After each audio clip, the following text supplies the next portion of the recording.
Joining us now is Marc Lotter, the Director of Strategic Communications for the 2020 Trump campaign. So, Marc, we see today that residents are turning out for the elections. That was something that's been a hotly contested subject over the past 24 hours. It looks like residents are now headed to the polls. Do you think that was the right move?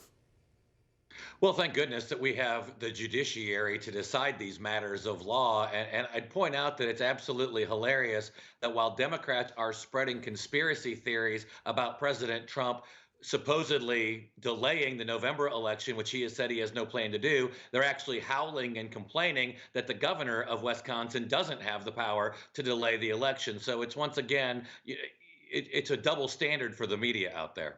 And I think it's worth pointing out, too, that the Wisconsin's Democratic governor was actually on board with holding these elections until the very last minute. There's him on tape several times agreeing with the Republican-led state legislature, kind of saying that we need to follow through with these elections right now. And even we hear former Vice President Joe Biden still making those claims, saying that we should still have these elections today. So it's kind of the idea that they want to paint this as a picture going one way, when in reality, it was a last-minute kind of hiccup thrown into this whole thing altogether. But moving forward, do you think that the states should have a unified response as to how they're going to hold these primary elections moving forward, or do you think that it should kind of vary state by state?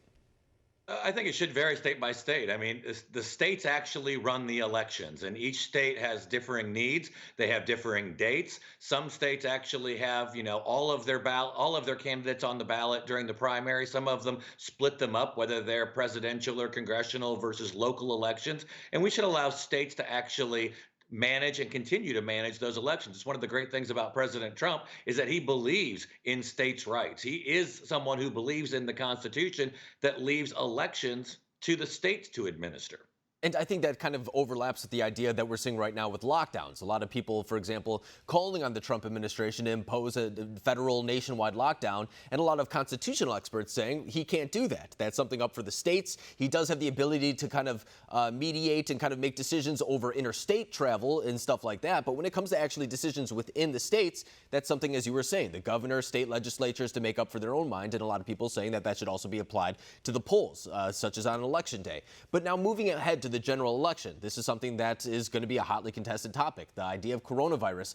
Do you think that when we get to the general election, it's going to be former Vice President Joe Biden, if we can assume that he's the nominee, kind of squaring up against President Trump regarding the response to the coronavirus outbreak? Well, I think it's likely that the coronavirus will be something that will be in the campaign. It'll be something that's on the American people's minds. And what they will see is that we came through this together. And we see Democrat governors, Republican governors, Democrat lawmakers, Republican lawmakers coming together with President Trump to do the right thing. And hopefully, when we are able to get through these worst of the times that we're expected here in the next week or so, we'll be able to get this economy started. People will get back to work. We'll see this economy ramp right back up again like it did the first time. And then it'll be, what do we do going forward? And so that's the great thing about what we're seeing with President Trump's leadership, is that this is something we have not dealt with as a country in over 100 years. And so the framework that he's laying will be built upon moving forward. Hopefully, we'll have vaccines in the pipeline. We'll have the therapeutics in the pipeline, but we'll also have those distribution channels.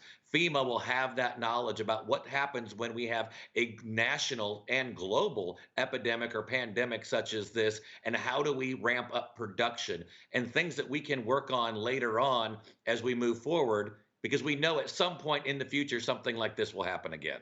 Yeah, and we can already see kind of the position that Democrats are looking to take against the president going to the general election. We see Priorities USA kind of launching this campaign ad where they're kind of taking the president's different rhetoric over the years and applying it to the situation at hand. They say that he called it a hoax. The president's supporters say he was calling the Democrats' politicization of this issue a hoax. So we kind of know what Democrats are going to be doing, but what is the president's or the Trump campaign's response to that going to the general election? Is it focusing on the anemic growth coming out of the last recession in 2008? Of course, where Joe Biden was in the administration. What is the Trump campaign's approach or response to that?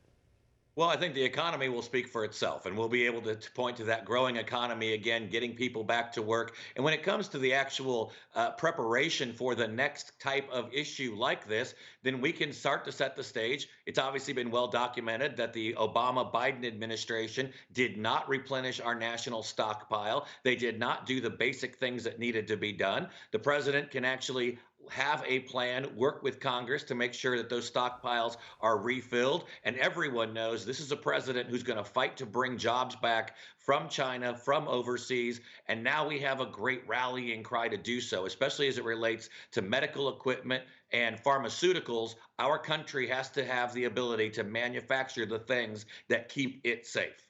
Yeah, and after the decision today by Wisconsin, it looks like we're about one step closer to getting to that general election matchup. That's the one that a lot of people are anticipating, of course, former Vice President Joe Biden against President Trump. So we might not have to wait too long to see how those two are going to go at it when it comes to this topic. But Marc Lotter, I really appreciate you coming on tonight. Thank you. Absolutely. Thank you.